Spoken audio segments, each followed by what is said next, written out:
Trump has successfully converted this tragic and unfortunate assassination attempt into improving his popularity and gaining sympathy. In contrast, when you look at the Democrat camp, I think Mr. Biden's troubles seem to be deepening. What is the real cause behind the deepening pressure from Democrat Party on President Biden to review his candidature? Is it based on his lackluster performance at the debate? Or is it based on his health grounds, or is age the real factor? I think it's all of them. Some people might be smiling in Kremlin and Beijing if Mr. Trump really practices in his next tenure after coming to power what he has been claiming. It seems to be a case of expanding landscape of Indian digital terrorism against Pakistan and Pakistanis. What's your take on that? It only hurts those media outfits and the organizations and the people and the states who push out a false news just to malign any rival state, and then they have a humble pie on their faces. Now they have filed a petition that how could you condemn us unheard? What kind of justice is that? When you were handing out these seats to PTI, who was not even a petitioner in that case. What did you think about us? Did you hear us? So there is a petition. How significant is this Fitch report, and do you take it seriously? It's good to debate and discuss, but to take it as a holy gospel by the brown men who are too impressed with white people is simply a reflection of inferiority complex. Despite economic, governance, and so many other political challenges, IMF seems to be interested and committed to offering further relief to Pakistan. I think they do believe that Pakistan is on the path of stabilization. The real challenge before this and future governments is to create a strategy of economic growth and initiate structural economic reforms.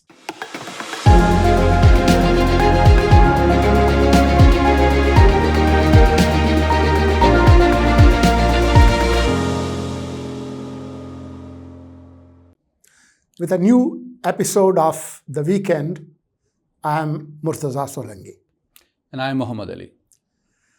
Last week, when we were here recording, just few hours after our recording, even before our podcast was published, there was a news from United States about an assassination attempt on former President Donald Trump.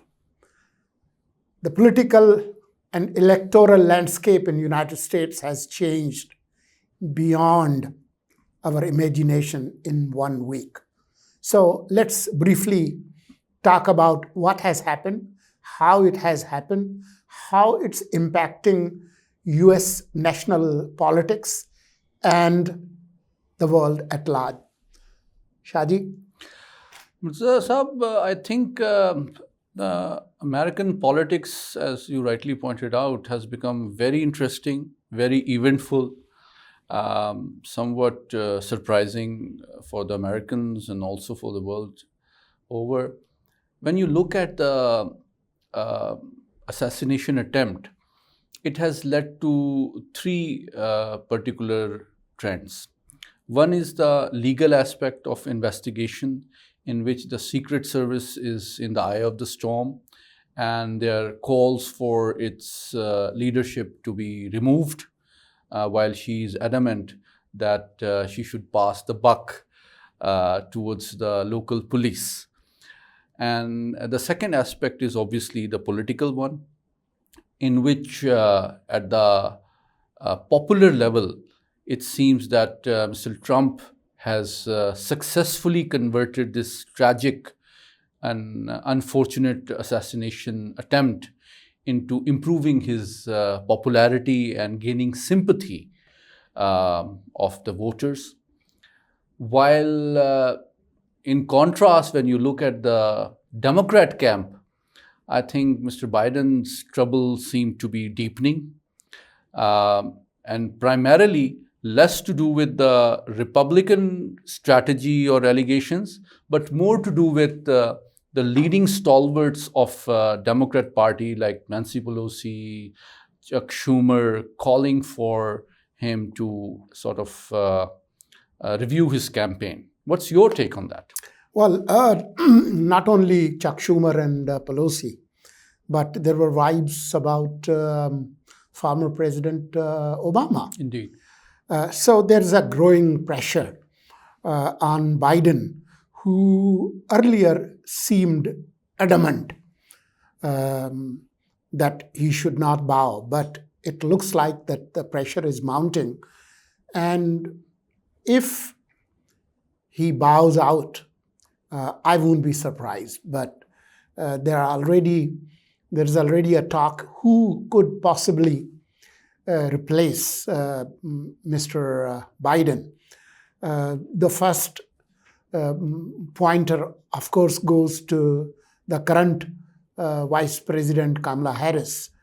But, there are plenty of surveys going around.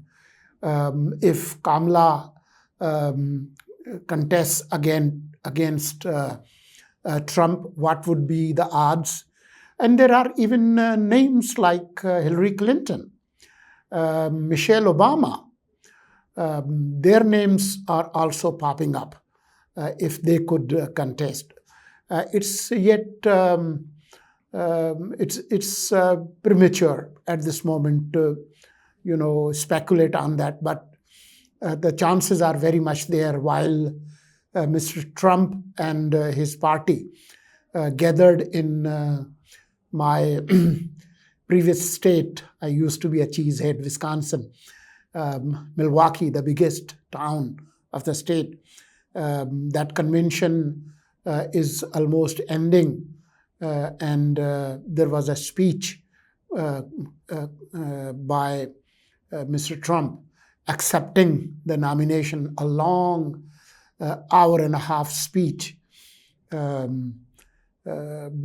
partly emotional and partly propaganda, mentioning Biden only once in his speech. But I want to ask your perspective on what is the real cause behind the deepening pressure from Democrat Party on President Biden to review his candidature. Is it based on his lackluster performance at the debate, or is it based on his health grounds, or is age the real factor? I think it's all of them. Okay. His lackluster performance in the first debate, his record of forgetting things, forgetting where to go at important conferences, even NATO summit calling Mr. Zelensky as Mr. Putin. So these kind of occurrences are hurting his image as a capable and present-minded president of the largest world power. So all of the above are building. And now there is palpable pressure on Biden. So let's see how that goes. But US politics is becoming very interesting, and it would have implications on not only US politics, but their European alliance, the relationship between European powers, European countries, and America, and the world at large, and especially his interesting character, the Ohio Senator James David Vance, who was a fierce critic of Trump at some times in 2016, and has a history of remarks that are very controversial against, at times against European allies on Ukrainian war. His recent, comment on Labour Party that came to power, calling United Kingdom as probably the one of the only Islamist country with nuclear power. So it would be interesting. As if Trump himself was not interesting enough, he has added J.D. Vance as another interesting fellow as his running mate. And it has impacts even on our region. In Pakistan, he's being talked about. Trump is being talked about. In India, there are BJP people who feel very excited that Modi's buddy is returning to power. So it will be interesting. I think there are some expectations and hopes by certain Pakistani political parties as well that they'll be able to... Let's call a spade a spade. Let's not beat around the bush. It's the PTI people here, as well as especially overseas in UK and US. But do you think they feel very excited, as if Mr. Trump comes and he signs an order for the release of Mr. Khan? Do you think there's some truth to that expectation? I could only call it a very fertile imagination and wishful thinking, because when you are out of power, you can say anything that you want. But when you are in power, and especially a president of United States of America doesn't make decisions on personal liking and disliking. Nations don't have friends. They have interests. Interests are permanent. Friends are not. If you can quickly comment on the significance of the contrasting agenda items, particularly related to American defense and foreign policy. That would be, I think, interesting for our viewers. When you look at the Republican camp, the initial stance on foreign and defense policies are very significant, bold, and contrasting. The Republicans seem to be sympathetic towards Moscow and want to wriggle out of Ukraine war. And they think that America has already overstretched itself in terms of committing to the disproportionate and excessive war effort of Ukraine, while the European commitment is less than desirable. Whereas immigration, as you rightly pointed out, seems to be a major rally point for the Republicans in terms of opposing further immigration and presenting it as a threat to national security. Whereas the commitment towards Western European security is also less keen in the Republican camps. So basically, when you look at the Republican stances, they are clearly contrasting and critical of the Biden administration's policy of supporting Ukraine and also challenging Russia. But perhaps there are two issues on which there seems to be bipartisan consensus. One is to challenge China, and second is to support Israel.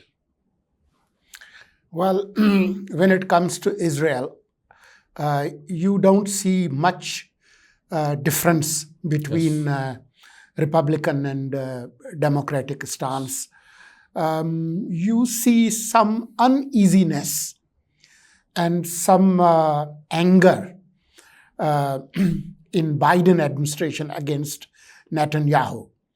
But that is belated, don't you agree? It is belated, but it's still there. Okay. They still talk about two-state solution and etc.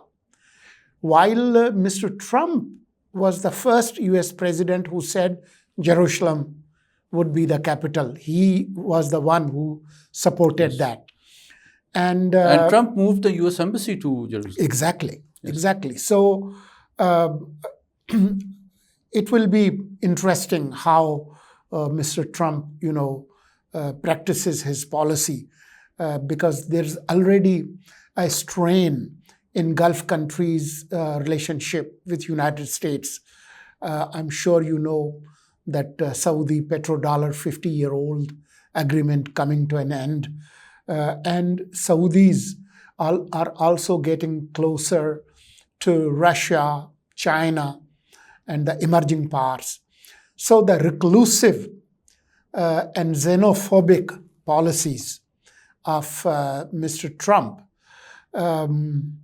might be the beginning of the withering away and reducing that global imperial role United States used to play.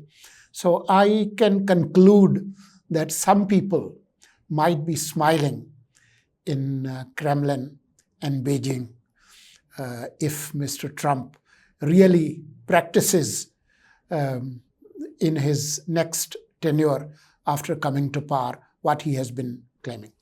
Murtaza, one of the most significant issue on the US national security policy and global agenda has been fighting terrorism. Correct. And one of the international outfits which is most feared and detested around the world is Daesh. Correct. Which recently claimed responsibility for a attack in Oman, Muscat, where 4 Pakistanis were martyred, and recently Pakistani ambassador reported that they were also reported. Yes, that they were in the forefront trying to sacrifice themselves and stop those terrorists from causing greater killing and mayhem. And perhaps they are being considered for highest civilian gallantry award by Pakistan. But in contrast to these facts, a section of Indian media attempted to present as if Pakistanis were involved and put blame on Pakistan. And it seems to be a case of expanding landscape of Indian digital terrorism against Pakistan and Pakistanis. What's your take on that? It's sad because I understand that states do pursue agendas and they engage in info warfare, etc. That happens. Countries do that. But if independent media engages as a tool and a mouthpiece and abandons critical attitude, what's the basic thing journalists do? Verify. 3-source rule. Trying to verify any news of information that you get. So it only hurts those media outfits and the organizations and the people and the states who push out a false news just to malign any rival state, and then they have a humble pie on their faces. So in this incident, as you rightly pointed out, and you also talked to the Pakistan ambassador, And it has been reported widely by Omani press and uh, Gulf countries' press how it happened, the heroic role Pakistani community played in protecting those people and turning around and accusing Pakistan, uh, who has been a major victim of terrorism for decades, is pathetic. Just to update you, according to most latest reports, the Omani ambassador has called on to Pakistani leadership and appreciated the role Pakistanis played in thwarting a greater tragedy. But as a former minister of information, how do you see the role of Indian media? Because they have huge investment.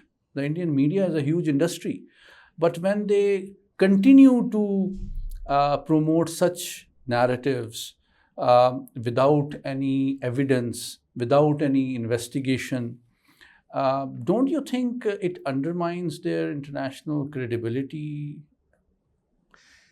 It undermines those media outfits first. They are the first casualty. And sadly, under Modi, um, Indians started calling them Godi media or lapdogs.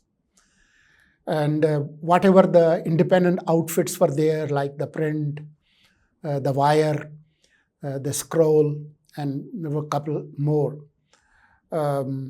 they had great difficulty in their operational activities, and they faced a lot of difficulties. But I can only be hopeful that with this major shock of elections, they will learn a lesson or two.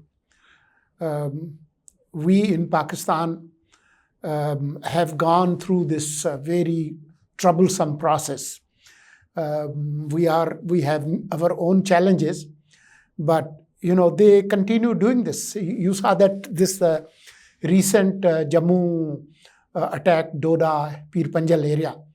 I'm sure you have seen the news how even soon, hours after that incident where Indian troops were killed, Indian media started playing out that, oh, these were Pakistani regular forces or ex-army men who are somehow operating there. They have sophisticated Chinese gadgetry and this and that. And then all that died down. Then they started this new bogey, Kashmir Tigers, as another front of Jaish-e-Mohammed. So, it's sad that, without any verification and any sound evidence, you start just accusing Pakistan. We already have our hands full after Afghan Taliban took over Kabul and how the spike of terrorism has, gone up north. So, but on the other hand, when on one side you see the Indian media accusing Pakistan and Pakistanis of supporting or indulging in terrorism, on the other hand, you mentioned that there has been, their growing influence inside Afghanistan and supporting number of outfits which sort of carry out frequent attacks inside Pakistan. But on the third side, you see, crackdown against international media, Yes. not just in Indian occupied Kashmir, but mainland India, of whoever has the audacity to criticize Modi and his policies. You've had BBC offices raided, international organizations like those dealing with journalists' rights have voiced concerns. Amnesty International, Journalists Without Borders have expressed concerns. do you think these things matter? Well, at the international level, they do matter. If they gag media or they create restrictions for international press. When you claim to be the largest democracy in the world and look down upon Pakistani democracy and Pakistani media, these anecdotes that you just mentioned don't make Indian free press look good. But I quickly want to your perspective on two contrasting examples. In Pakistan, there is often international criticism on whoever is in power in Pakistan that media is not free enough and there is crackdown and journalists have concerns.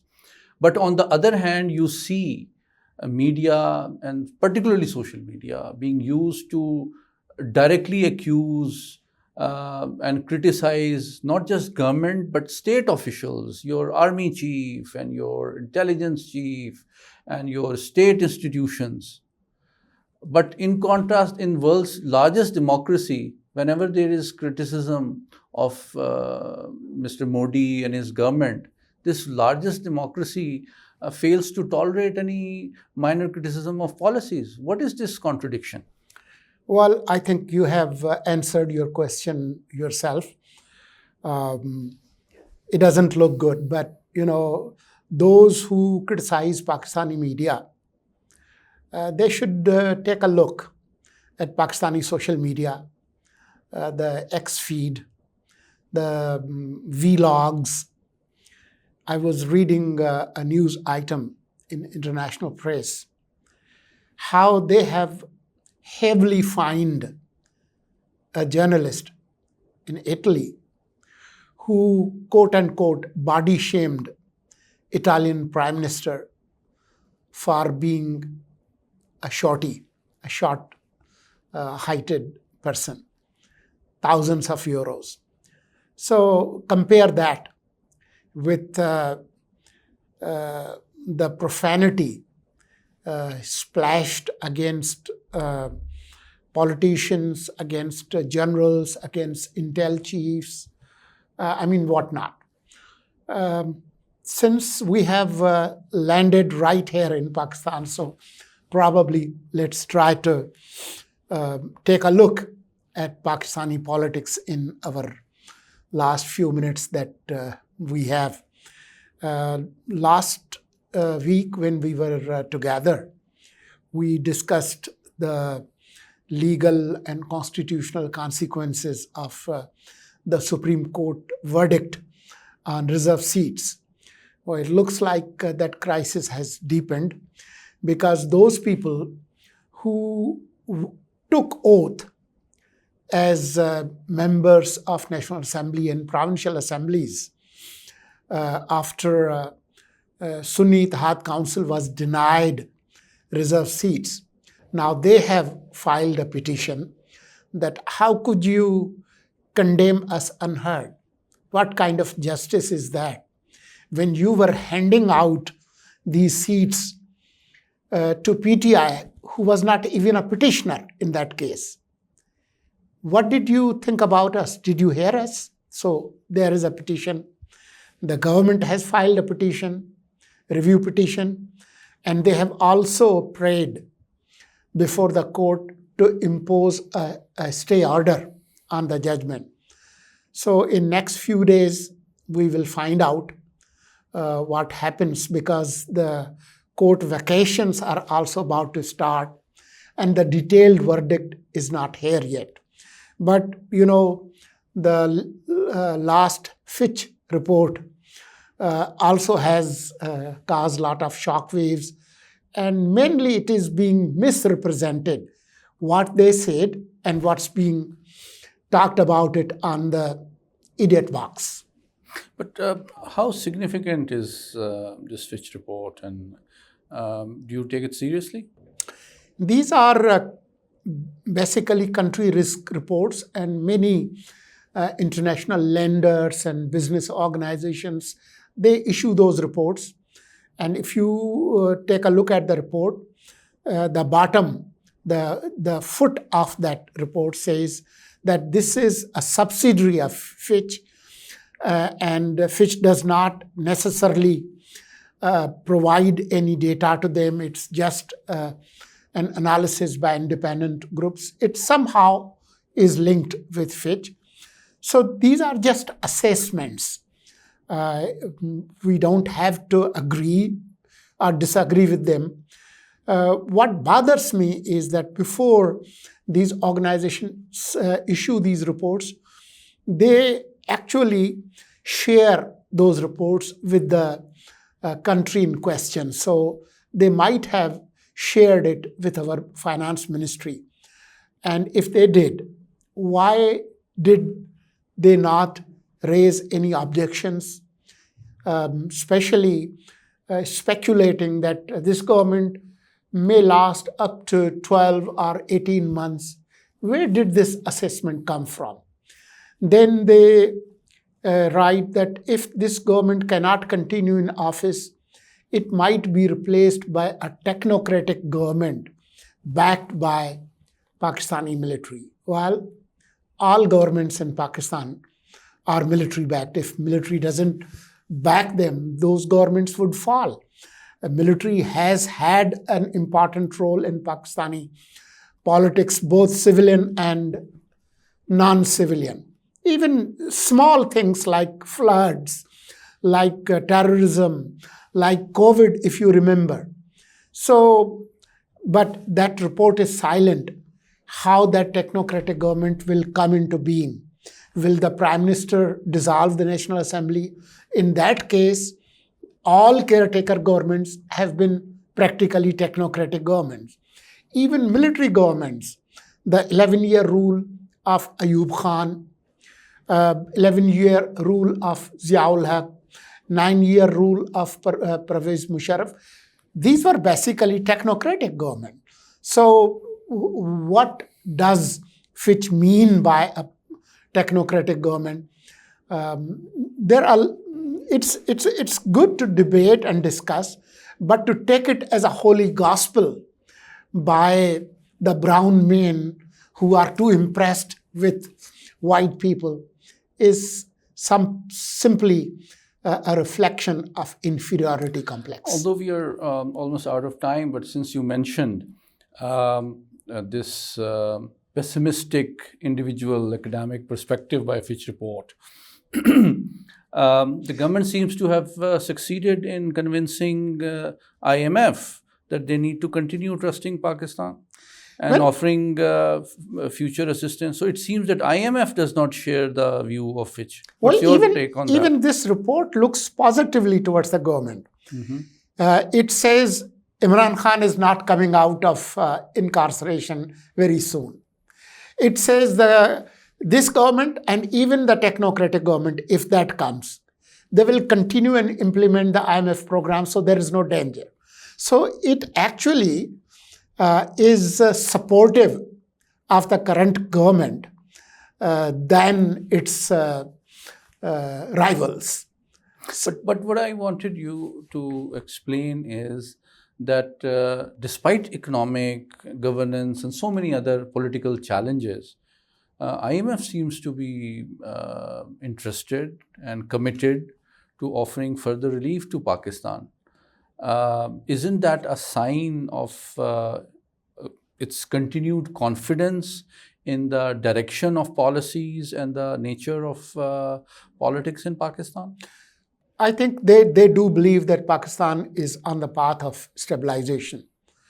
The real challenge before this and future governments is to create a strategy of economic growth and initiate structural economic reforms so that Pakistan moves towards a better future, because stabilization only is not something that Pakistan can survive. Zazab, thank you so much for joining us for another episode of this week. I think we had a very candid and interesting discussion. Thank you, viewers, for joining us, and keep watching this program for the latest and comprehensive analysis of the most significant events every week. Thank you.